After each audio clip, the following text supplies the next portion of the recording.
church. So Navasart Kachoyan, who is the head of the Ararat region and Yerevan residence of church. He's a bishop? Bishop Kachoyan, and Prime Minister Sargsyan, who is now the head of the Eurasian Union in Moscow. So this was a story about their bank offshore accounts in Cyprus, and this how we found this because one businessman was how they lied to this businessman. There's two people lied to this businessman. They persuaded him to do a business of diamond from South Africa, from Sierra Leone, and they told them that there is a very good opportunity, possibility, etc., to bring a diamond from South Africa to Armenia, to elaborate this diamond and to export from Armenia. So that it wouldn't be from South Africa.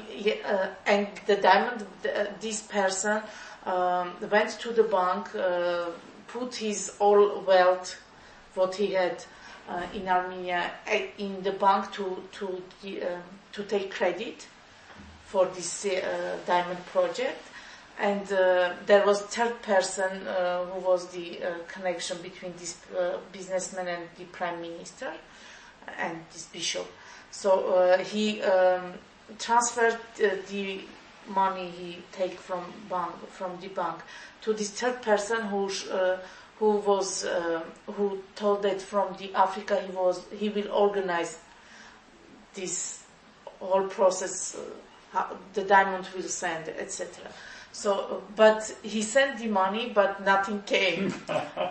So, and we found out that this money was transferred to this offshore account in Cyprus to another companies, the owners of which were prime minister and this bishop. So this was the biggest scandal of the year. When did this come out? I think in 2011-12. And who? Bishop Orthodox? Orthodox bishop? Orthodox? Orthodox Armenian Church is Gregorian. Right. Yeah. So bishop is in his place, but the prime minister was forced to resign, not just after the publication, but some months later.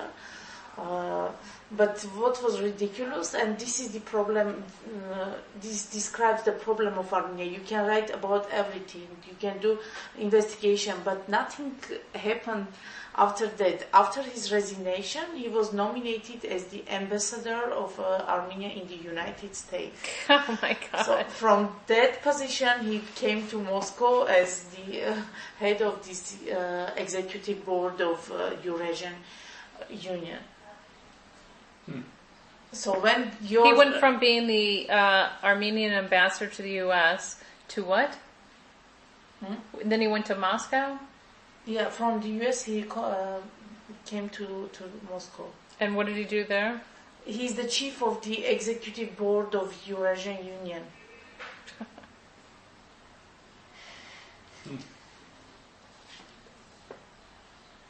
For example, the other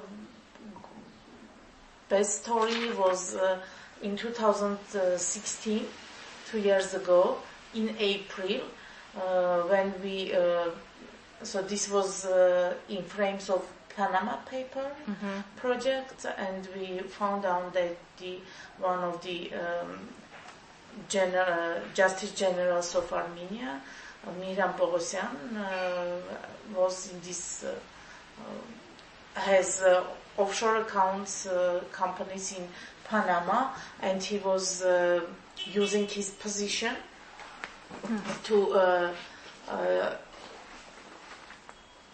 the mechanism was like this. He was being official. he had also private companies, and he was paying budget money to his company to make services for state, let's say, and this company earning state monies. He was transferring this money to Panama. Wow. So he was just directly stealing. Yeah. And what happened to him?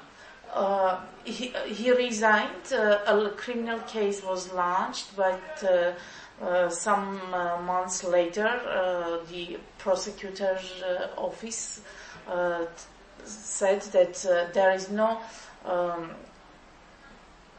corpus delicti, and they closed the case. There's no evidence. Yeah, no evidence. But they did not do any investigation because we asked many times what kind of work you did, what you did.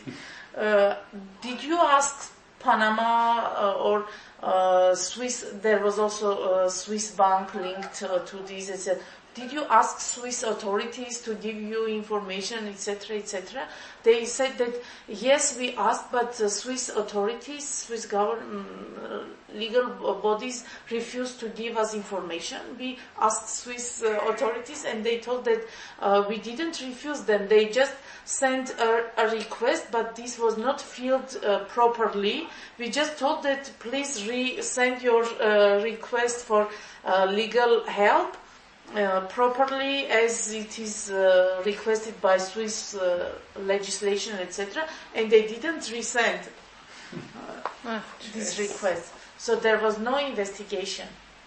Who wrote the Panama Papers piece? Christina Aghalarian and Edik together. Christina Aghalarian and Edik Bagdasaryan. And okay, I do. They wrote it together. And who wrote this other piece about the offshore scandal? Offshore scandal, again, Christine and another reporter, Ararat Mirzoy, Ararat Davtyan, who is not working, who is not in Armenia now. He's in France. Now. Does he work for you still? No. He stopped to do journalism. Oh, he's not doing journalism anymore. No. Oh. How long do people usually stay here? You mean journalists? It is at Hecht. So the best reporters for this time, so Christine, Vahe, others, they came in 2008. But we have people, for example, Sarah, me, and other people who are from the beginning. So other young people came in 2008 when we started to publish. So in the beginning, Hecht was publishing like a weekly. So every Monday there was an update of stories on the website. But in 2008 we switched on the everyday regime, and we brought many students from the university, and since that time they are 10 years already they are here. If people can't work in Hecht, it's very difficult for them to change the newsroom, because there are many people who received many suggestions from other, even from Radio Free Europe, with higher salary and better working condition. But people don't want to go because the atmosphere is different in our newsroom. They are free here to raise every topic they want. How can I say, there is no kind of hierarchy in the newsroom, like editor is in a separate separate room, and it's difficult to talk with him. So we